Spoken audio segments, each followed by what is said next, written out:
Իսկ դուք գիտեք, որ մանկահասակ երեխա ունենալը կրծքով կերակրելը հանցագործություն անելու համար արդարացում է։ Ռուսաստանցի օլիգարխի համակիրները պնդում են, որ այո, կաթով լի շշեր են տանում հակակոռուպցիոն դատարանի մոտ ու պահանջում ազատ արձակել ուժեղ Հայաստանի անդամ Գոհար Ղումաշյանին։ Նախորդին հրապարակվեց ձայնագրություն։ Գոհար Աշոտովն տելևիզորն ինչ է անում, կլինի դրա տեղը փող տանք, դրա կարիքը շատ ունի։ Աշոտովն անել հավոս չի լինի, բայց թող ստեղ-ընդեղ չասի։ Այսօր առավոտյան արդեն Ղումաշյանն ու մյուս չակերտավոր բարեգործ ուժեղ Հայաստան կուսակցության Վայքի գրասենյակի համակարգող Վերժինե Ստեփանյանն ազատ արձակվեցին, կիրառվեց վարչական վերահսկողություն, բայց կանանց ընտրատասով կեքի մեջ ներգրավող ուժեղները շարունակում են համացանցում հոխորտալ, թե բա մայր է, կին է, կերակրում է, ինչպես կարելի էր։ Իրազեկ քաղաքացիների միավորում հասարակական կազմակերպության ծրագրերի համակարգող Դանիել Յունիսյանը հակադարձ հարցադրում է անում, այսինքն եթե նորածնի մայրը հանցանքի անում, ինչ է անմեղ է դառնում, բա ուրիշ։ Հակակոռուպցիոն կոմիտեի հրապարակած ձայնագրությունից եւ Գոհար Ղումաշյանի որոշ հրապարակային ելույթներից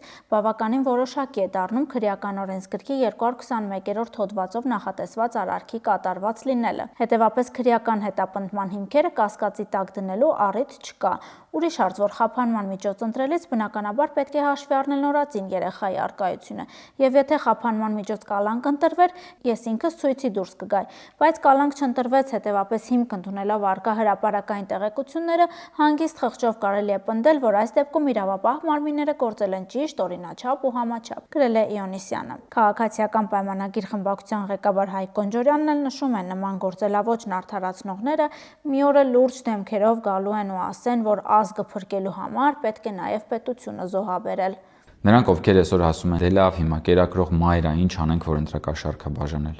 Դրանք այն նույն մարդիկ են, ովքեր մի օր կգան եւ կասեն, դե լավ, հիմա ինչ անենք, ընտրություններ կեղծեցինք։ Հետո կգան կասեն, դե լավ, հիմա մի քանի ցուցարարեր գնդակահարեցին քաղաքի կենտրոնում։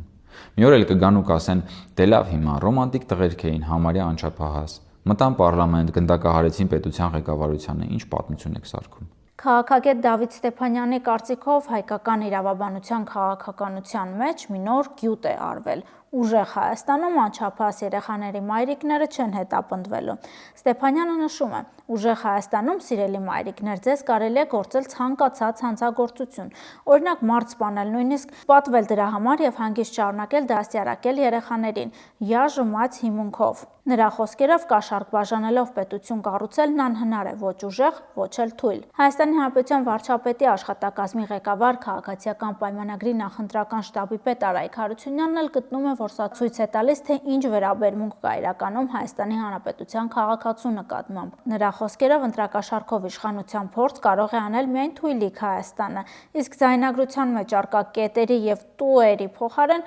հայհոյանք է Հայաստանի Հանրապետության գնվող քաղաքացուն։ Եթե չակերտավոր ուժեղներն այդքան շատ են մտածում կանանց մասին, ինչու է ընտրակաշառք բաժանելու գործը թողնում նրանց վրա։ Այսպիսի հարցադրում էլ անում է քաղաքացիական պայմանագրի փոխնախագահ պատգամավոր Վահագն Ալեքսանյանը։ Սա ուղղակի ես չգիտեմ ինչ աստիճանի խայտառակություն է, որ իրանց ուժեղ հռչակած ձյաձյաները, իրանց ձյաձյաների տեղ դրած ուժեղ մարդիկ մանկահասակ ու նորածին երեխա ունեցող կանանց են ներգրավում այդ ընտրատասովկայի գործերում, նրանց միջոցով են փորձում այդ կեղտոտ գործը առաջ տանել։ Դատելով ընդդիմադիր դաշտում առկա իրարանցումից իրավապահ մարմինները երևի թե պետք է ցուցակ կազմեն, ում կարելի է կալանավորել, բերմանի ենթարկել, ում դեմ կարելի է գործ հարուցել։ Թե չէ մեկը կրծքով երեխա է կերակրում, հա ինչ անենք, որ փող է բաժանում, մյուսը 18 տարեկան երեխա է ընդամեն, ուղղակի պատարագի էր գնացել, ձեռքի հետ էլ պետության ղեկավարի նկատմամբ փորձում էր բռնություն իրականացնել, նրան էլ չի կարելի ձերբակալել։ Այն մյուսն ուզում էր ավտոբուսների վրա յուղ լցնել, պատերի տակ մարդկանց գնդակահարել, իրեն էլ չի կարելի ձերբակալել, չէ որ հոգևորական է։ Մի ուրիշ հոգևորականի էլ չի կարելի ձերբակալել, էմոցիոնալ մարդ է, հա ինչ անենք, որ հեղաշրջման կոչ է արել։ Հավանիչ տեսանյութը եւ բաժանորդագրվիչ նորությունները բաց չթողնելու համար։